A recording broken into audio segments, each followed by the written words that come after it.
تذکرہ مفکر اسلام حضرت مولانا مفتی محمود رحمہ اللہ۔ مفکر اسلام مولانا مفتی محمود کو ہم سے بچھڑے 41 برس کا عرصہ بیت چکا ہے، مگر ان کے افکار تازہ آج بھی تر و تازہ پھولوں کی طرح مہک رہے اور خوشبو بکھیر رہے ہیں۔ مولانا مفتی محمود ایک جید عالم دین، ایک ذہین سیاستدان، ایک قابل فخر محب وطن، عظیم فقیہ، شیخ الحدیث اور عظیم مفسر قرآن تھے۔ ان کی لازوال خدمات کا احاطہ کرنا ناممکن ہے۔ ڈیرہ اسماعیل خان کے ایک گاؤں عبدالخیل سے تعلق رکھنے والے اس فقیر منش کو دنیا نے اس وقت پہچانا جب ذوالفقار علی بھٹو مرحوم کو ان کے ہاتھوں انتخابات میں شکست سے دوچار ہونا پڑا، اور پھر جب پاکستان قومی اتحاد کی قیادت اس مرد جری کے کندھوں پر آئی تو تمام جماعتوں کے قائدین ہاتھ باندھے اس عظیم قائد کے پیچھے کھڑے تھے۔ مزاج میں سادگی، ہر کام میں اسوہ نبوی کی جھلک، نرم انداز گفتگو، دلائل سے بھرپور کلام، معاملہ فہمی ان پر ختم تھی۔ ان کے معاصرین ان کی تمام تر صلاحیتوں کے نہ صرف قائل بلکہ معترف تھے۔ حضرت مفتی صاحب رحمہ اللہ کو جن اساتذہ کرام سے تعلیم حاصل کرنے کا موقع ملا، وہ اپنے وقت کے سرکردہ علماء ہونے کے ساتھ ساتھ تحریک آزادی کے سرگرم مجاہد اور شب زندہ دار اہل اللہ بھی تھے۔ اپنے اسلاف کی طرح مفتی محمود رحمہ اللہ بھی علم، عمل اور جذبہ جہاد کا حسین مرقع تھے۔ وہ اپنے وقت کے بڑے محدثین میں شمار ہوتے تھے۔ مدرسہ قاسم العلوم ملتان میں شیخ الحدیث کی حیثیت سے ان کا تعلیمی دور ایک مثالی دور تھا۔ حدیث اور اس کے متعلقات پر مفتی صاحب کی پرمغز گفتگو، بالخصوص عصری مسائل میں ان کی مضبوط گرفت، انہیں اپنے معاصر محدثین سے ممتاز کرتی ہے۔ وہ فقیہ النفس مفتی تھے۔ ان کے تفقع و ادراک، نظر کی دقت و وسعت اور تحقیق کی صلاحیت پر معاصرین ان کی زندگی میں خراج تحسین پیش کر چکے ہیں۔ چنانچہ شیخ الاسلام مولانا مفتی محمد تقی عثمانی فرماتے ہیں، مفتی صاحب مسائل کے سلسلے میں تنگ نظر نہ تھے کہ اس میں کوئی لچک ہی نہیں ہو سکتی، اور نہ ہی اتنے وسیع نظر تھے کہ حلال و حرام کی تمیز ختم کر دیں۔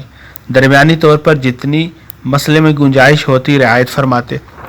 اللہ تعالیٰ نے ان کو فقہ میں بہت مقام عطا فرمایا تھا، اور اہل فتویٰ کی حیثیت سے ان کی رائے کو مستند سمجھا جاتا تھا۔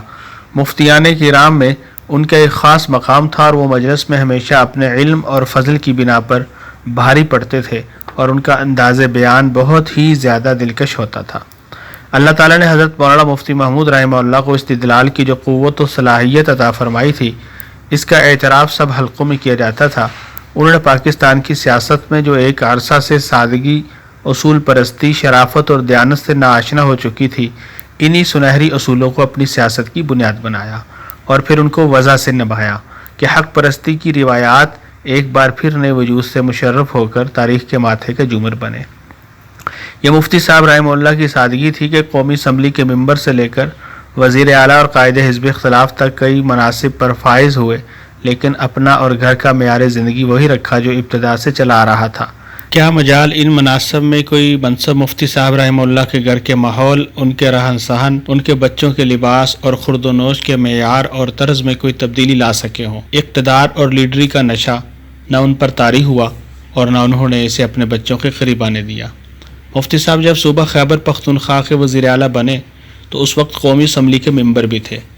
فرمانے لگے کہ بیک وقت 2 تنخواہیں لینا ٹھیک نہیں ہے۔ بحیثیت MNA تنخواہ وصول کرتے رہے، مگر وزیر اعلیٰ کی تنخواہ وصول کرنے سے انکار کر دیا۔ جماعتی زندگی کا یہ عالم تھا کہ وہ جماعت کے قائد تھے، اور تمام تر سرگرمیاں جماعت ہی کے لیے تھیں۔ وہ دورے بھی کرتے رہے، ہوائی جہاز کا سفر بھی شب و روز رہتا تھا، اور دیگر اخراجات بھی ہوتے تھے، مگر خال مواقع کے علاوہ یہ تمام اخراجات اپنے وسائل سے پورے کرتے، اور جماعت سے تقاضا بھی نہ ہوتا۔ ایوب خان کے دور میں مناصب کی پیشکش ہوئی، مگر اصولوں کو قربان کرنے پر تیار نہ ہوئے۔ شرافت و دیانت کی کیفیت یہ تھی کہ اپنے بڑے سے بڑے مخالف کے ساتھ بھی اختلاف کا اظہار ایک دائرے میں رہ کر کرتے، اختلاف کو ذاتی مخالفت کا رنگ دینے سے گریز کرتے، اور اختلاف بھی طعن و اعتراض کی زبان میں نہ ہوتا بلکہ دلائل و براہین کے حوالے سے بات کرتے۔